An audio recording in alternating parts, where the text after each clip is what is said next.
Olá, seja muito bem-vinda, muito bem-vindo. Eu sou a Priscila Doroche e nesta edição do Alesp em Pauta vamos falar sobre a campanha Maio Furta Cor, que virou lei estadual em São Paulo. A campanha destaca o mês dedicado à promoção de ações e conscientização e incentivo ao cuidado da saúde mental materna. A escolha da Furta Cor se dá porque a tonalidade se altera a depender da luz que recebe, sendo assemelhada às diversidades da experiência da maternidade. Aqui conosco no estúdio a deputada Marina Elou, do Partido Rede. Obrigada, deputada. E Marina Bragante, mestre em administração pública. Obrigada pela presença. A psicóloga Aline Sampaio participa de forma remota desta conversa. Obrigada, Aline, pela sua participação. Eu começo perguntando para a deputada. Deputada, o que é essa campanha e o objetivo? A gente que já vem falando, né, da importância da saúde mental materna. Teve um estudo recente de um instituto que chama Think Olga, que entrevistou mais de 1.000 mulheres em relação à vida delas e a experiência delas na maternidade. E quase metade delas, mais de 45%, relataram sofrer de algum transtorno mental.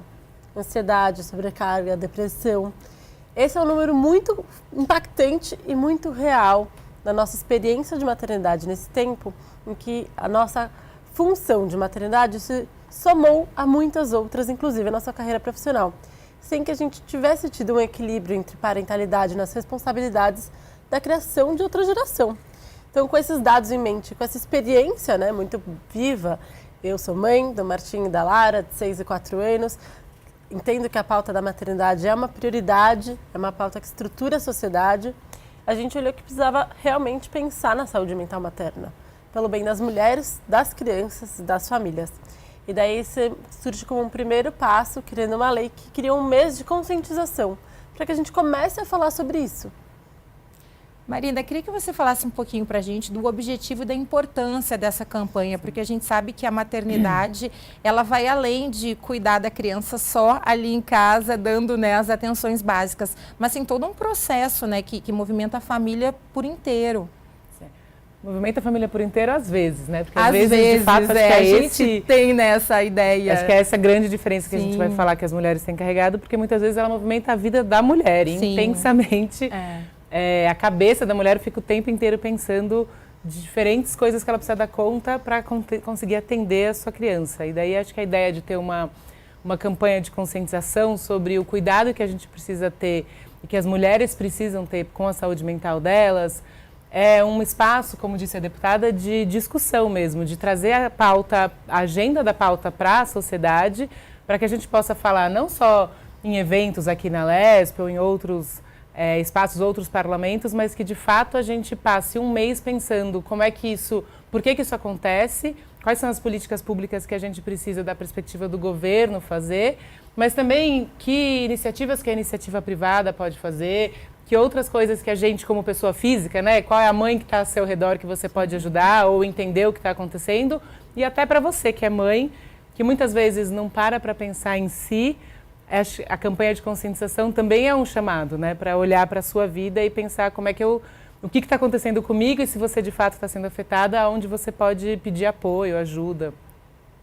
Aline, vou chamar você para a conversa agora. Isso que a deputada e a Marina falam são bem importantes, né? Até a expressão que eu utilizei, movimenta a família inteira. Mas muitas vezes não, né? Movimenta a rotina da mulher que se torna mãe. Qual a importância da gente se preocupar, eu vou utilizar essa palavra, com a saúde mental das mulheres que se tornam mães?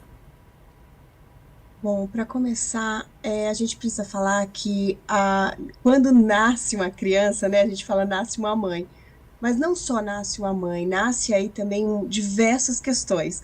A gente costuma falar, né, de algumas coisas, umas palavras bastante comuns, puerpério, baby blues, porque a mudança não é só a criança, o nascimento da criança, mas é uma mudança física, né?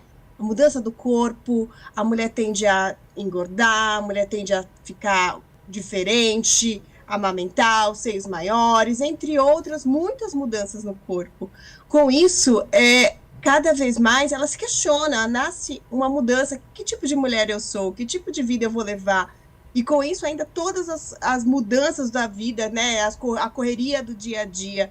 Então, quando a gente fala disso, da importância de pensar nessa mulher, a importância de pensar nesse dia a dia dela após o nascimento, não é só falando sobre especificamente ao redor dela o que vai mudar, mas ela também como pessoa, ela como mulher, ela como não somente como um ser parte da sociedade, mas alguém que teve uma mudança, que mudou totalmente a sua vida, né? Aquele ser vai ser dependente dela por um tempo, ou talvez muito tempo, e ela vai ter que olhar, vai ter responsabilidade sobre aquilo. Muitas vezes a gente só costuma pensar, né, como ela vivencia aquilo, como é que vai mudar, como nasceu, e é muito complexo, porque não é somente o nascimento de uma criança, é o nascimento de toda uma série de responsabilidades e vivências que muda essa mulher, muda essa vida, muda todo esse direcionamento. Aline, como que a gente pode identificar os primeiros sinais da depressão pós-parto? Essa questão que a gente ouve muito, e aí a deputada pode me ajudar, a Marina também, a mulher ali nas primeiras semanas, ela fala, eu estou cansada, muitas vezes até pessoas da família entendem, está cansada, mas na verdade não, pode ser algum sintoma já de uma depressão pós-parto. Como que a gente começa a identificar esses sintomas? Bom, é um cansaço além do comum, né? Ela tende a ficar muito irritada, nada mais faz sentido na vida. O próprio bebê, que é uma mudança para ela, é algo que ela muito desejou, já não faz sentido, já não é algo que ela tende a gostar, que ela tende a amar, a desejar. Ela simplesmente vai ficando apática. É muito comum que haja aumento do choro, um sofrimento psíquico muito forte, sem saber o que fazer, como ver, que sentido a vida vai ter. Então, o mais comum é que você sinta essa apatia, essa não vontade de viver, essa não vontade de sentir, essa não vontade de estar até com o próprio bebê, a pessoa que ela ama.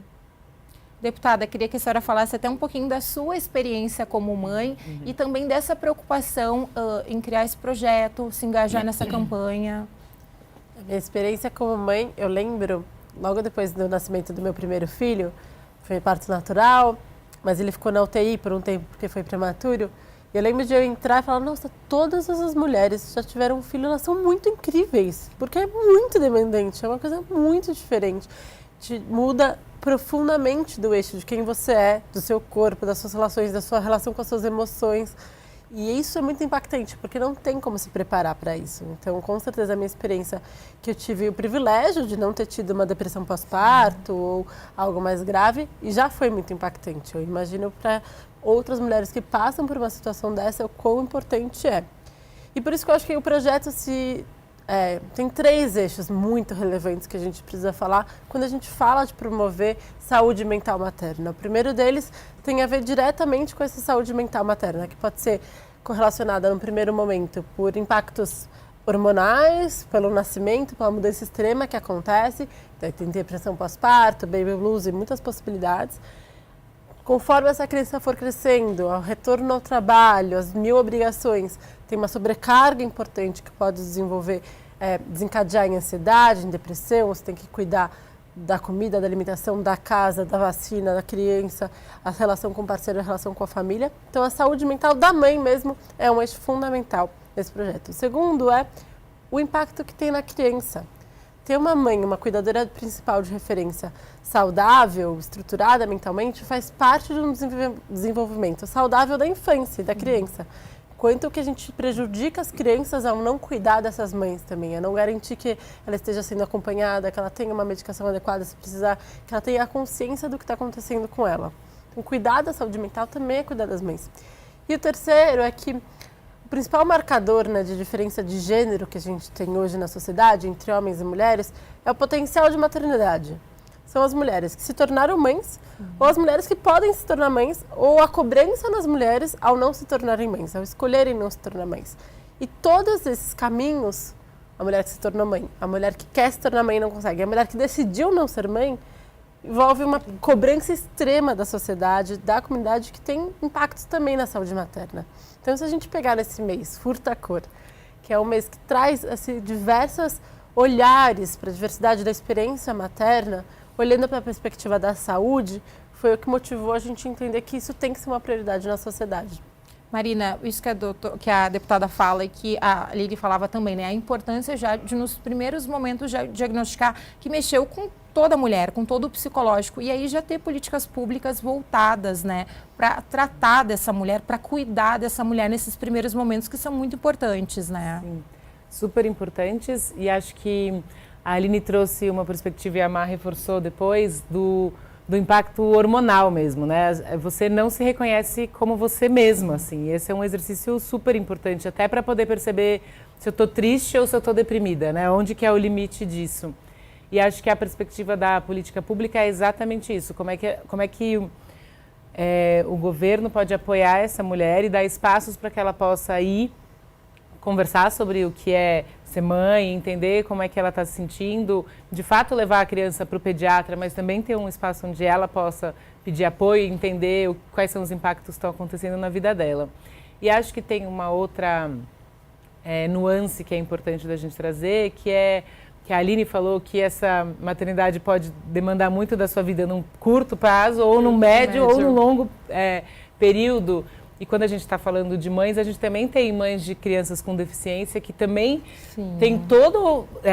como é que você reorganiza a sua vida e, de novo, políticas públicas são fundamentais para que elas possam ter espaço de reorganização de vida e de como atender as necessidades da criança e dela também, né?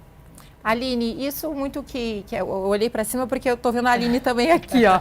Aline, isso muito que tanto a deputada coloca como a Marina, as Marinas aqui, né? Essa questão de que pode mexer com a vida da mulher num período curto, médio ou a longo prazo. Quando já for identificada? Porque muitas mulheres, essa questão que você mesmo falava do choro, né? Estou chorando além do normal, já é um sintoma. Aí existe aquela importância de inserir a família, o esposo, se tem mais filhos, filhos mais velhos, enfim, nesse contexto de que naquele momento tem uma situação errada com a mãe e que precisa ser cuidada, eu nem vou falar, nem vou utilizar a palavra tratada, né? Mas que ela precisa ser cuidada, acolhida naquele momento. Olha, é extremamente importante que a família, a rede de apoio, que não a rede de apoio a gente pode falar é muito longa.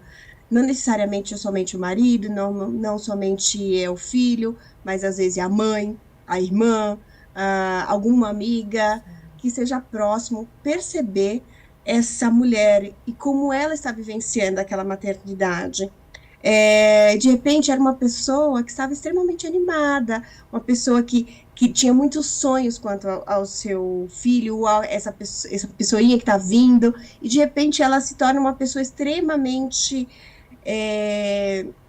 ranzinza, com dificuldade de conversar, falando sempre palavras negativas, expondo pensamentos intrusivos.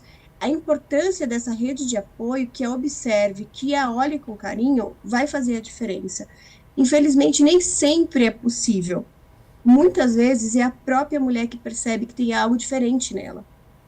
Primeiro, porque há um processo muito inerente à maternidade, a essa mulher. A gente fala que é a mudança do corpo e da criança sair do extracorpóreo, da mulher sentir a criança fora do seu corpo, e que ela já sente que há algo novo, ao qual ela é muito responsável, ao qual ela precisa abraçar, vivenciar, ter toda uma situação quanto a aquela criança, fora as suas próprias expectativas quanto àquela criança, e também as atitudes, ou como aquela criança funciona em seu dia a dia. Então, é mais comum que essa mulher perceba, ela começa a perceber que ela não consegue lidar mais no dia a dia com certos assuntos, com certos ruídos até, às vezes o barulho começa a incomodar, o próprio choro da criança começa a ser diferente, não sentir que tem algo nela, começa a sentir a barriga, tem algo esquisito, algo que mudou nela, começa a ser diferente, um próprio marido que às vezes não fica próximo. Então é muito mais comum que ela sinta que tem algo diferente. E nesse momento eu acho que muita gente coloca quase a culpa da própria culpa dela, né? Ela sente a culpa e eles adicionam essa informação. E eu acho que nesse momento a melhor coisa que a rede de apoio, que seja o pai, o filho, a família, é a escuta. Olha, como é que você se sente? O que você está precisando? O que a gente pode fazer por você? Eu acho que essa é a diferença. Eu acho que esse é o lugar. A gente destaca a importância desse projeto que a deputada traz e também o que a Marina falava, Marina Bragante, sobre as questões de políticas públicas. Mas, Aline, o que impede, a gente pode dizer, explicar melhor, que uma mulher busque ajuda por essa saúde mental? E aí que eu destaco do projeto, que é isso mesmo que a deputada coloca, né? A questão da rede de apoio, de ter profissionais capacitados, tanto na área da saúde psicológica, enfim. O que pode impedir a mulher? Ela não diagnosticar ali, não entender os primeiros sintomas?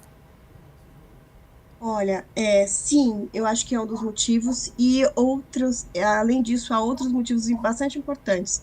E que eu acho que essa rede de apoio também pode ser a rede de apoio das políticas públicas por meio de eventos, rodas de conversas, entre outras coisas. Mas uma das coisas que mais impede de a mulher ver ou sentir como ela está, ou perceber o problema ou a dificuldade, essa condição que ela vive, é o preconceito. Né? Existem muitos mitos e preconceitos, porque a ideia é que quando nasce uma mãe ou nasce uma mulher, ela precisa ser heroína.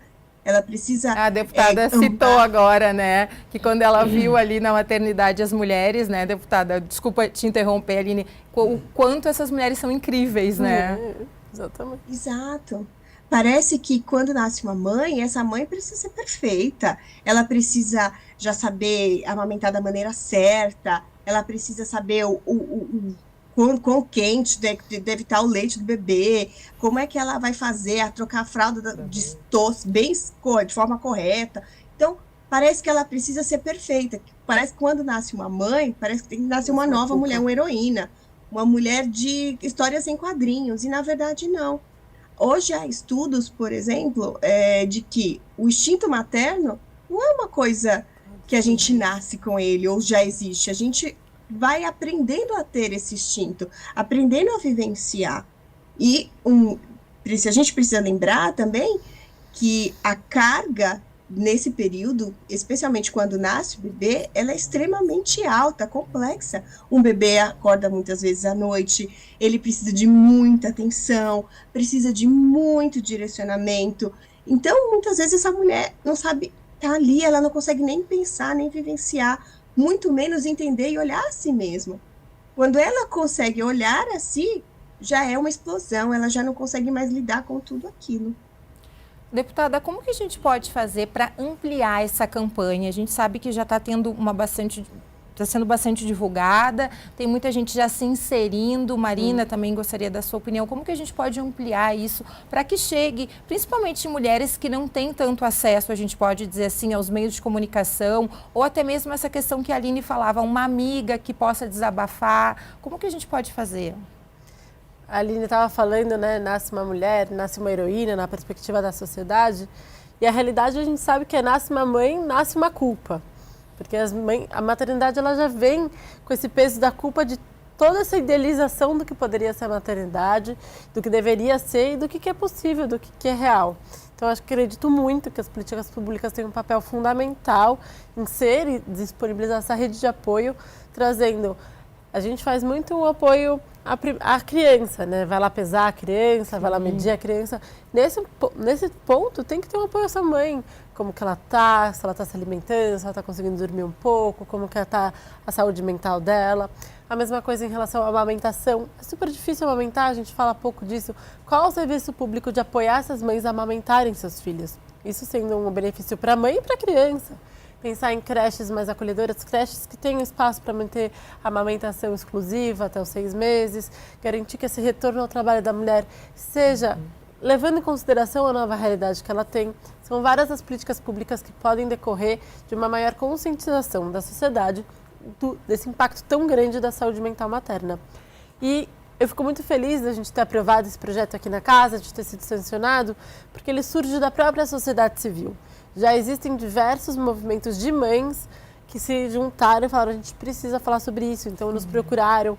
Eu fico muito honrada e parabenizo aqui todos os movimentos que nos procuraram para criar esse momento de conscientização, porque as mães estão percebendo o quanto que elas unidas têm força e o quanto que a gente consegue fazer chegar em mais mães a possibilidade de ter uma saúde mental se a gente se unir e levar essa campanha que se desdobra em políticas públicas a partir de agora. Marina? Eu sou mãe de trigêmeos. Ai, que bacana. Quando os meus filhos nasceram, a UBS da região foi lá visitar depois 2 vezes, assim, para saber se eles estavam bem, porque trigêmeos muito prematuros, nem foram tão prematuros, mas geralmente é, né? E aí eu lembro que eu ficava assim, mas, nossa, será que eles vão em todas as mães? Em todas as casas que tem bebê, Sim. assim? E esse é um espaço de cuidado, né? Como é que a UBS da região pode acompanhar aquelas mães que acabaram de ser mãe. Mas daí eu queria fazer um outro recorte, porque a gente está muito focada na primeira infância, e acho que tem a ver com os nossos filhos, os meus têm 5, também no meio entre os da Marina, e porque, de fato, quando você vira mãe, nos primeiros anos é muito intenso, né?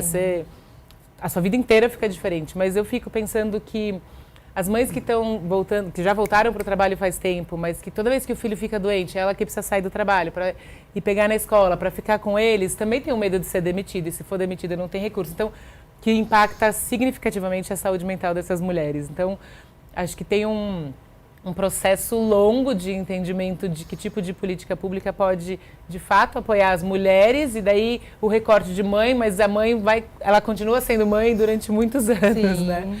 Então, tem um espaço de pensar esse impacto de ser mãe na vida das mulheres ao longo do processo da vida das crianças e dela, que eu acho que é bem importante. A Má falou um pouco antes da síndrome do ninho vazio, né? Quando os filhos vão embora, que também impacta muito as mulheres. Grande parte delas que pararam de trabalhar para cuidar dos filhos e daí ficam sem reconhecer o seu espaço na sociedade. Aquelas que trabalhavam também têm, eu imagino, um impacto quando os filhos vão sair, né? Então, e acho que por muitos anos o que a gente pensou era, ser mãe faz parte da vida das mulheres, beleza, é isso aí.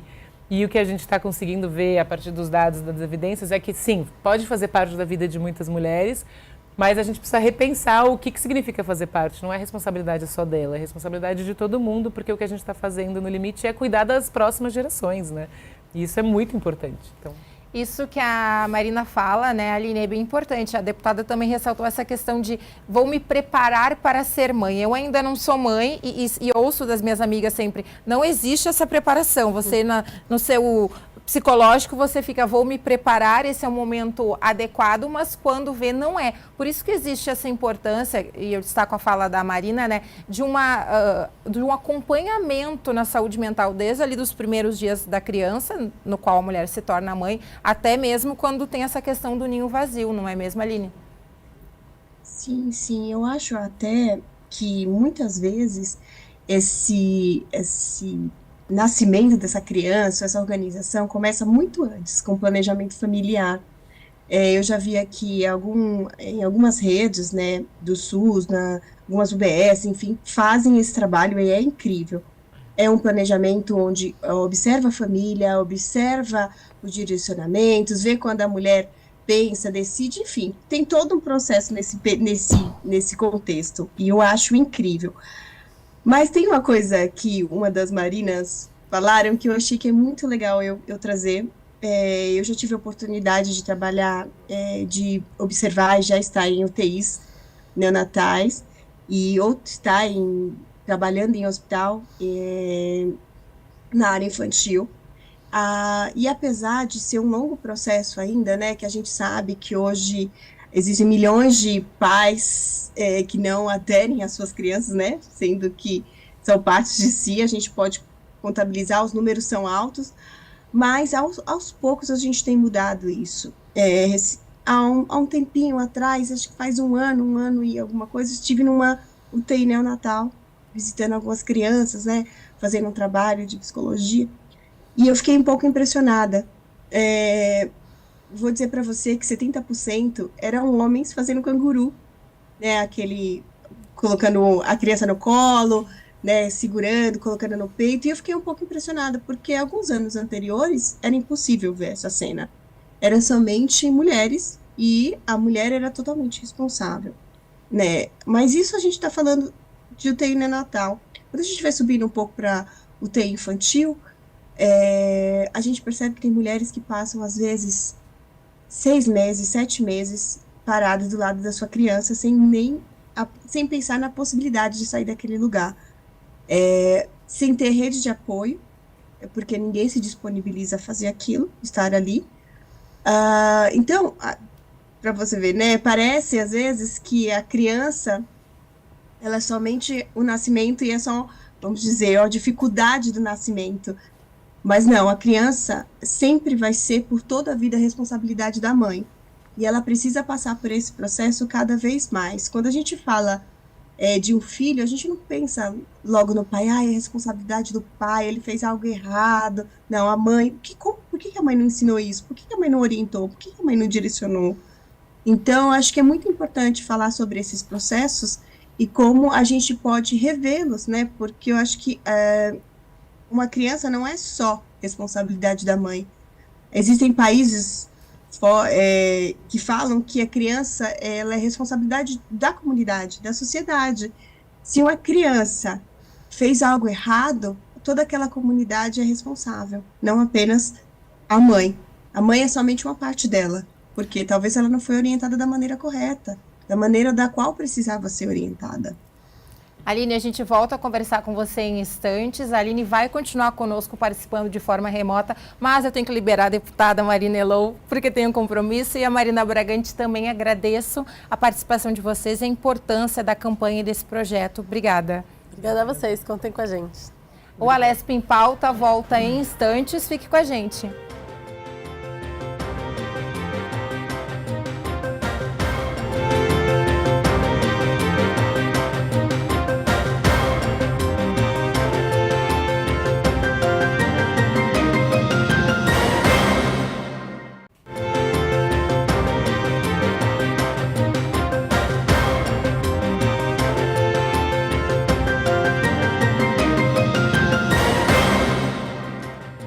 Voltamos ao Alesp em Pauta. Hoje estamos falando sobre a campanha Maio Furta Cor, que virou lei estadual em São Paulo. E a campanha destaca um mês dedicado à promoção de ações de conscientização e incentivo ao cuidado da saúde mental materna. A escolha da Furta Cor se dá porque a tonalidade se altera a depender da luz que recebe, sendo assemelhada às diversidades da experiência da maternidade. A gente conversou com a deputada Marina Elou e também com a Marina Beltrame no primeiro bloco. A Aline continua conosco e agora a gente tem a participação da doutora Ludmila Berquerri, ginecologista, obstetra, especialista em fertilidade. Doutora, obrigada pela sua participação.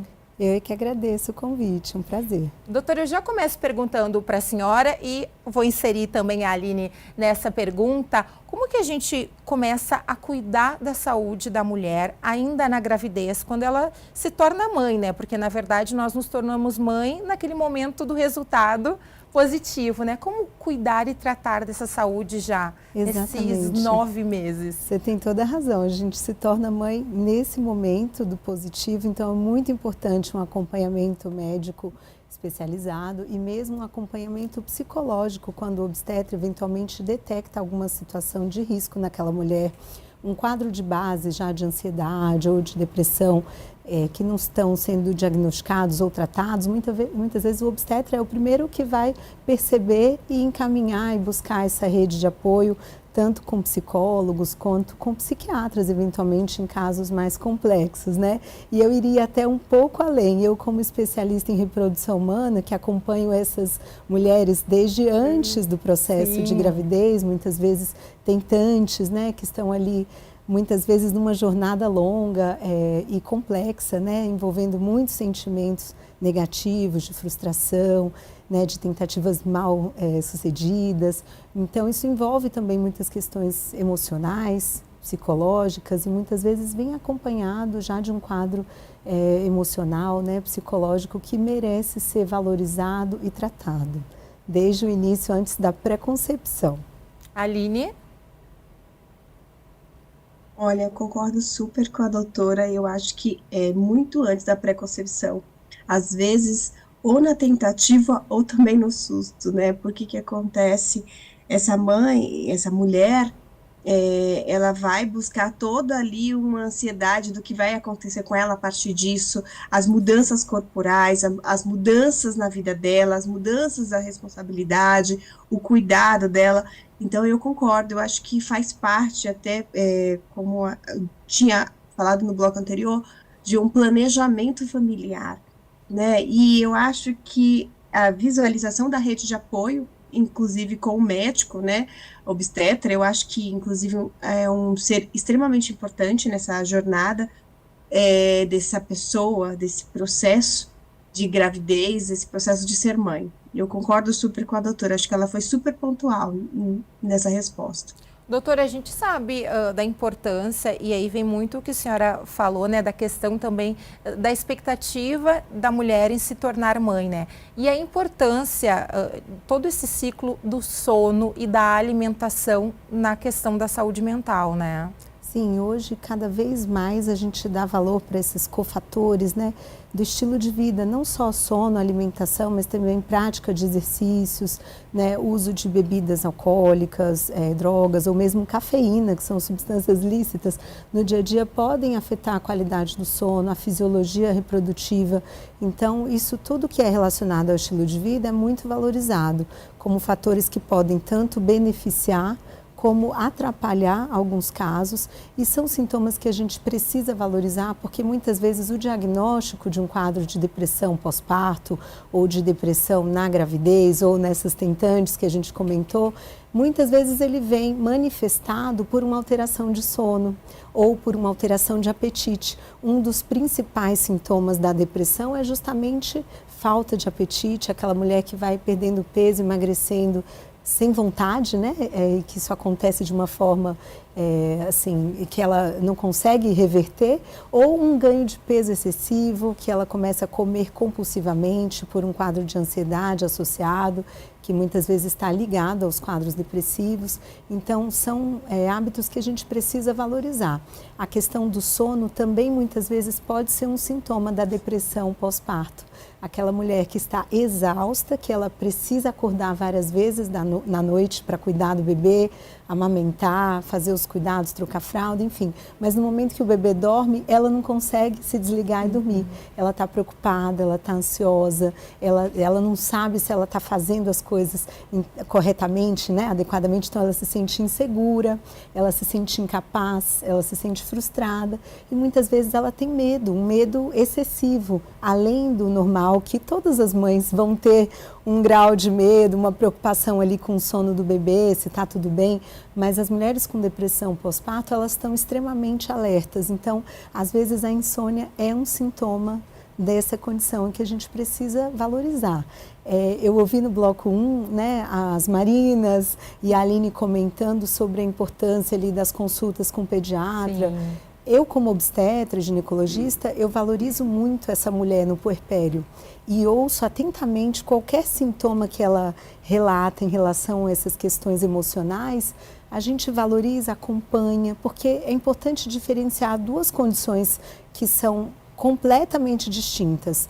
Uma delas, que é a mais comum, mais frequente, que 80% das mães vão vivenciar, é o quadro de baby blues, que é um quadro de melancolia, uma tristeza, que é muito frequente no pós-parto e que não necessariamente é algo patológico, não necessariamente é algo que precisa ser medicado ou que a mulher ou a família precisam ficar tão alertas, tão impactados, porque na grande maioria das vezes ele vai ser fisiológico e ele vai se resolver com o passar do tempo, com a própria fisiologia hormonal que vai se restabelecendo, com o passar do tempo essa mulher vai adquirindo confiança, vai vendo que o bebê está ganhando peso, que ela está fazendo tudo direitinho e esse quadro de baby blues vai se dissipando. Muitas vezes ele está associado à falta de sono, justamente, né, a privação de sono, que é muito intensa, que é um shift ali, uma mudança muito grande na vida da mulher, do momento que ela está esperando esse bebê para o momento que ele nasce. Então, muitas mulheres têm um choque ali nessa mudança de padrão de sono, mas pouco a pouco o baby blues vai se resolvendo. A depressão pós-parto, ela é um quadro muito mais profundo, muito mais intenso, que dura, né, muito tempo. Então, ele não se resolve em 2 a 3 semanas, que é o tempo que dura o baby blues. Então, a gente todos os profissionais que estão cuidando dessa mulher, e aí eu diria que principalmente o obstetra, porque o pediatra está ali para cuidar do bebê e muitas vezes o foco da consulta pediátrica é o bebê, é a amamentação, é o ganho de peso. Muitas vezes essa é uma consulta que às vezes vem carregada de algumas cobranças para a mulher, né? Será que meu bebê está bem, está ganhando pouco peso, e carregada de preocupações. Então, na consulta com o obstetra e com os outros profissionais da rede de saúde que estão ali para cuidar da mulher, né, que podem ter psicólogos envolvidos, assistente social, no caso do SUS, achei bem legal o relato da Marina, que falou que iam visitar ela na casa dela, dos trigêmeos. A gente precisa ter uma rede que é voltada para essa mulher, senão essa mulher fica abandonada, né? E isso é muito comum, é uma queixa que a gente ouve o tempo todo no consultório. A paciente, durante a gravidez, ela tem todo o cuidado, toda a atenção, todo mundo vem acariciar a barriga, perguntar como ela está, se precisa alguma coisa. Nasceu o bebê, todos os olhos se voltam para o bebê e aquela mãe fica esquecida muitas vezes, né? Então, isso precisa ser revisto e acho muito legal essa iniciativa do projeto de lei, porque as mulheres cada vez mais lidam com essa sobrecarga, com essa multitarefa, né? E tem que dar conta de muitas coisas. Eu também sou mãe de 2 meninas, então sei muito bem como que é equilibrar esses vários papéis, né? Profissional, pessoal, a maternidade, sem deixar os pratinhos caírem caírem ao menos possível. E acho que é muito legal a gente ter essa visão também como sociedade, né? Como não só nós profissionais da saúde, mas a sociedade como um todo enxergar essas mulheres, os empregadores enxergarem essas mães. Isso que a Marina falava no primeiro bloco, da questão do ela se torna mãe e a criança cresce, mas a preocupação foi trabalhar e ficou doente. E como fica o meu emprego? Isso que a senhora fala dos empregadores é fundamental, né? Exato, eu acho que como mulher, mãe e médica, né, que cuida dessas mulheres, eu acho que é fundamental para que a gente tenha uma melhoria desse quadro, uma prevenção, uma promoção de saúde mental, que os trabalhos, né, os empregadores, as empresas, mesmo o serviço público, né, eu também sou médica do SUS, né, tenho um vínculo no estado de São Paulo, então acho que cada vez mais a gente como sociedade precisa ter essa cultura de inclusão dessas mulheres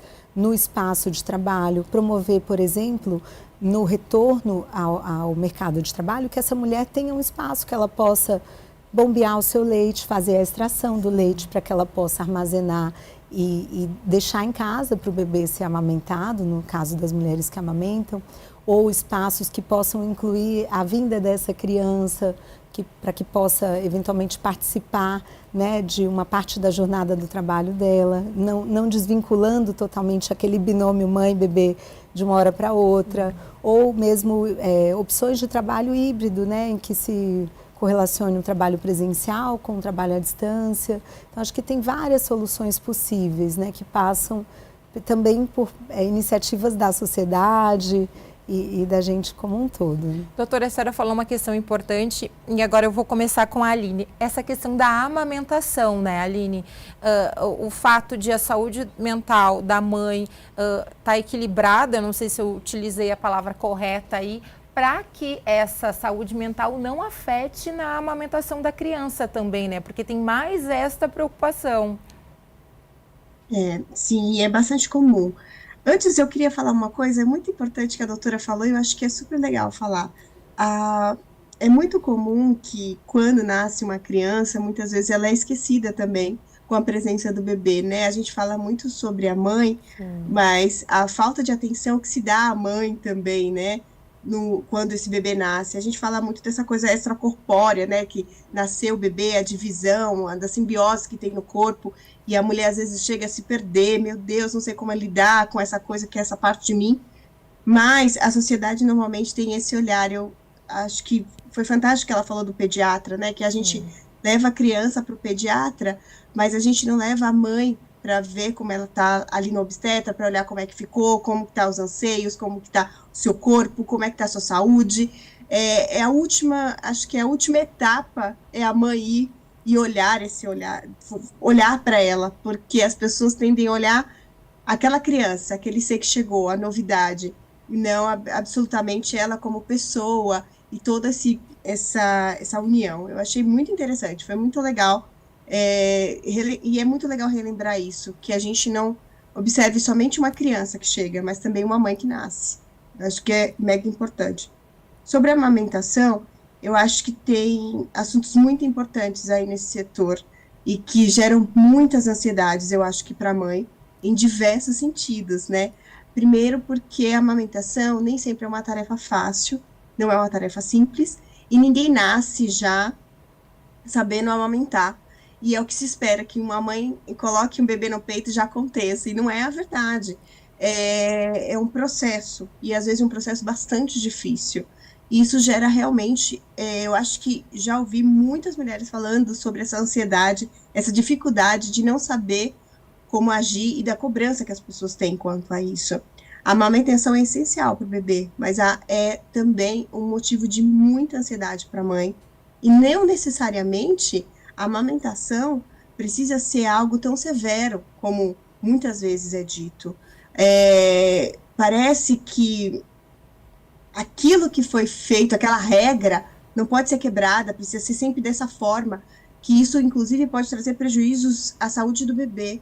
É muito importante que, quando a gente fale de amamentação, fale da necessidade, da importância, mas a gente veja cada pessoa, cada mãe de forma particularizada, para pensar que aquela amamentação é a forma como ela lida, e não como todo mundo precisa lidar. Doutora, quando a senhora recebe uma mãe que fala que está com problemas de amamentação, quais são as suas orientações nesse sentido? Primeiro, acho que é importante, como a Aline falou, a gente respeitar, individualizar cada pessoa que está sentada na nossa frente, até porque cada mulher vai lidar, às vezes, com desafios diferentes. Existem, de fato, mulheres que têm uma produção insuficiente de leite, que precisam complementar com fórmula. Muitas vezes, só o fato do pediatra prescrever a fórmula já vai ser um motivo de sofrimento para aquela mãe, de autocobrança, de autojulgamento. Então, a gente precisa acalmá-la, dizer que está tudo bem, fazer essa amamentação híbrida, né? Complementar o leite materno com a fórmula. Não existe comparação. Acho que a palavra principal é quebrar esse tabu em relação à mulher se comparar com outras mães. Né? Então, para cada uma, a amamentação vai ser de uma forma, assim como existem mulheres que passaram por um câncer de mama, por exemplo, que não tem tecido mamário e vão dar 100% fórmula e tá tudo bem. Na verdade, a gente precisa tirar essa culpa materna, né? Acolher essa mulher, entender que ela está num momento fragilizado e desfazer esses mitos, esses tabus, esses padrões de maternidade, porque acho que existe muito uma cobrança da própria mulher e da sociedade sobre essa mulher, né, que uma coisa alimenta a outra, de certos padrões esperados, não só em relação à amamentação, como o maternar como um todo, né? Como criar. Aí nasce uma mãe, nascem vários palpiteiros em volta para dizer é assim que você tem que fazer, é assado, é assim que se cria, é assim que se educa.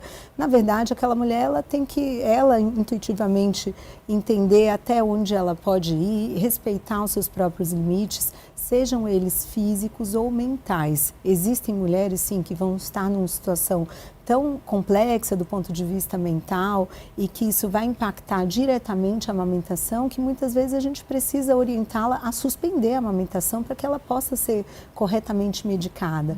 Porque alguns antidepressivos, por exemplo, são excretados no leite e não podem ser utilizados nesse momento de amamentação. As escolhas são mais restritas em termos de antidepressivos, ansiolíticos, né, ou antipsicóticos, né, em situações mais graves. Então, a gente precisa realmente individualizar, respeitar essa mulher, respeitar as decisões dela, porque culturalmente, no Brasil, para a gente é muito natural amamentar, mas em outras sociedades, como na França, por exemplo, eu falo particularmente porque eu tenho um grupo de pacientes, eu tenho uma ascendência, uma ligação com a França, né, por conta da minha família, meu esposo, então eu tenho um grupo grande de pacientes francesas e culturalmente para elas, amamentar é algo que não é tão frequente, não é tão desejado, inclusive, elas não têm essa adesão tão grande como as mulheres brasileiras têm na grande maioria das vezes. Então, isso envolve menos culpa quando, por exemplo, a gente não consegue ou tem alguma situação que possa dificultar.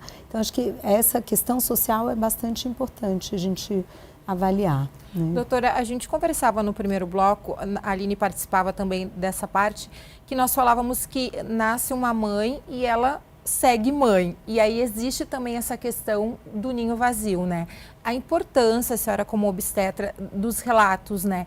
De que a saúde mental da mulher, ela precisa ser acompanhada desde aquele momento, né? Que, no caso de mulheres que tentam essa expectativa de ficar grávida e tudo mais, desde esse momento até, a gente pode dizer, os filhos se tornarem-se adultos e saírem de casa, né? Sim, acho que a mulher é justamente essa multitarefa, né, que a gente estava falando anteriormente. A mulher, diante da maternidade, ela tem muitas escolhas a serem feitas e muitas nuances da vida que ela vai precisar avaliar e definir, porque, por exemplo, muitas mulheres adiam a maternidade justamente por medo do impacto que a maternidade vai ter no mercado de trabalho, na sua carreira, na sua profissão. E eu, como especialista em reprodução, a gente observa isso cada vez mais, um número crescente de mulheres procurando congelamento de óvulos ou mesmo optando por não engravidar. A gente ouve isso muito no consultório, cada vez mais. Isso porque existe um impacto da maternidade na carreira da mulher. Então, como sociedade, a gente precisa rever esse impacto. Por que as mulheres, numa mesma função, né, em cargos executivos, são menos remuneradas que os homens, né? Existem vários relatos que documentam isso. Então, a gente precisa, como sociedade, rever esse ponto e incluir essa mulher como mãe nas jornadas e nos mercados e entender que, como mãe, ela traz outros diferenciais também. É claro que essa mãe, ela precisa ser acolhida no momento que seu filho vai se ausentar porque está doente ou porque ela mesma ficou doente em decorrência de algo viral do seu filho, por exemplo. Mas essa mulher, ela vem fortalecida, ela vem cheia de outras ferramentas que ela não tinha anteriormente. Então, acho que como sociedade a gente precisa valorizar isso e acolher essas mulheres, entendendo essas nuances que a maternidade vai trazer também. A história do síndrome do ninho vazio é outra moeda, que aí caberia um outro programa inteiro para a gente falar sobre isso. A doutora já está até falando para a gente agendar um outro programa. Exato, porque o ninho vazio é uma condição psicológica ou psiquiátrica, muitas vezes, que vem acompanhada do quadro de menopausa. A fase de menopausa é uma fase onde tem muitas mudanças também fisiológicas, hormonais, né, quedas hormonais muito importantes, que tem uma correlação fortíssima com alguns distúrbios mentais, como depressão, ansiedade. E junto a esse cenário, tem muitas vezes o filho que saiu de casa para fazer uma faculdade, que se mudou para outra cidade ou para outro país, né? Enfim, e aí vai existir mesmo essa... mas isso é em outro momento, né, da vida da mulher, onde, de repente, ela que era tudo na vida daquela criança, agora naquele bebê, não é mais a pouco a pouco vai né? perdendo seu espaço até que esse filho saia de casa, né? Então... acho que, bom, como ginecologista, acho que a gente sempre está atento a essas várias fases da vida da mulher e muitas vezes somos nós os primeiros atores ali nesse cenário, mas sempre contando com o apoio da nossa equipe multidisciplinar, principalmente da psicologia. Hoje, cada vez mais, principalmente depois da pandemia, as pessoas sofrem de distúrbios mentais, os números que a Marina trouxe são reais, né?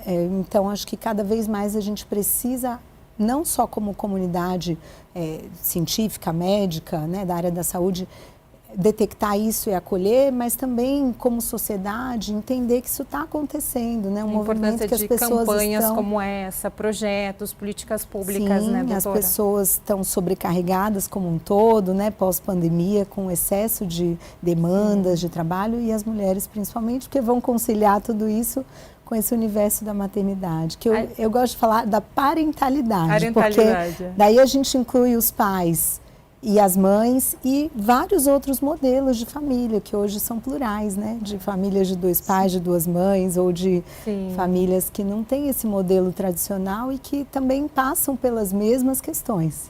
Nós já estamos nos encaminhando para o final do programa, a gente tem poucos minutos, eu vou pedir para a Aline fazer a conclusão dela, mas eu vou deixar uma pergunta no ar.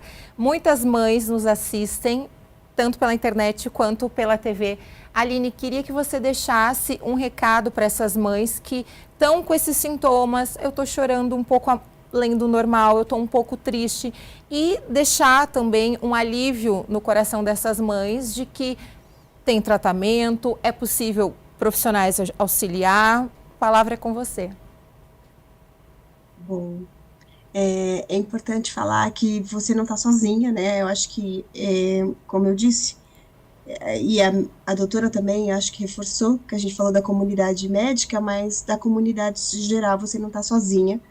Eu acho que quando você perceber que tem algo que te incomoda, que está doendo, está sendo diferente, que você não está sabendo lidar, eu acho que mais do que é importante seja vulnerável. E vulnerável não é sobre certo ou errado, não é sobre saber fazer perfeito ou não, ou esperar que alguém vai dizer algo a você da maneira mais correta possível, mas seja vulnerável para dizer o que você sente, diga o que você precisa e, se for possível, procure ajuda profissional, um psicólogo, alguém que possa te orientar e dizer, inclusive também um obstetra, que possa até te tirar suas dúvidas quanto a muitos assuntos referentes ao seu corpo, aos seus lugares e como você lidar com essa nova maternidade.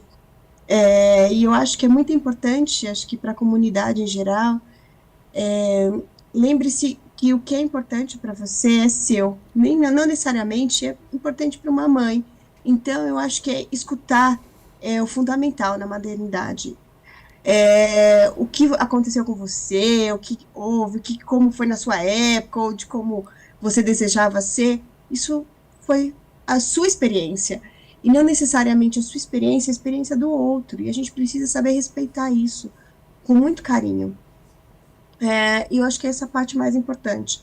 Inclusive, mães, quando vocês não se sentirem respeitadas, digam, não tenham medo de falar. Eu acho que é muito importante vocês dizerem, porque somente quando vocês tiverem fala, vocês puderem falar o que vocês sentem, vocês vão poder cuidar também, vão poder ter uma melhor maternar, ser a mãe que vocês desejam ser, não a mãe que as pessoas idealizaram sobre você. Eu acho que particularmente é isso. E procurar orientação, né, doutora? Essa conversa com o obstetra, com o ginecologista, né, doutora Ludmila? Exatamente. Acho que é fundamental para essas mulheres que estão nos ouvindo entenderem que elas não estão sozinhas, né? Estamos todas juntas, na verdade, somos uma grande comunidade de mulheres que estão inseridas no mercado de trabalho. Então, busquem mulheres parceiras, mulheres que te levantem, mulheres que estão do seu lado, que você admira, né? Busquem essas companhias, busquem ajuda, aceitem ajuda, porque muitas vezes a mulher, ela se coloca nessa situação de ter que dar conta de tudo e não aceita ajuda, às vezes, nem do parceiro. Então, aceite essa ajuda do seu parceiro, da sua família, dos seus amigos, se coloque nessa posição de mesmo parceria, né? E busque ajuda quando as coisas não estão indo bem. Principalmente não se compare com outras mães, porque cada uma vai ter o seu modelo de parentalidade e acho que é mais saudável a gente se respeitar e olhar para dentro do que ficar se comparando e olhando para fora.